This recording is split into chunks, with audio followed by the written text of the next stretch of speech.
Friends అందరికీ good evening. అందరైతే అన్నం తిన్నారా? ఇప్పుడు అయితే అన్నం అయితే తింటున్నాం. ఎట్లుంది డ్రైవింగ్? చాలా రోజులు అయితే పోయి అందరికి హాయ్ చెప్పవా?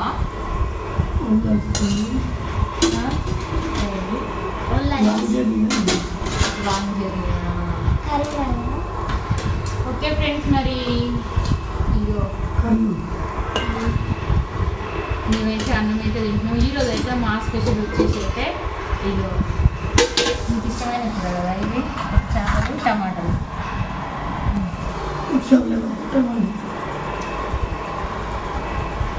మీరందరూ అయితే అన్నం తిన్నారా లేదా కామెంట్ అయితే చేయండి. తిను ఎట్లా చూడకు సరిపోయిందా కాలేదా అని? ఓ నీకు చేపల కూర మంచిది కాదు, ఇదేం టమాటా కర్రీ చేసినా అది వేసుకోవాలి.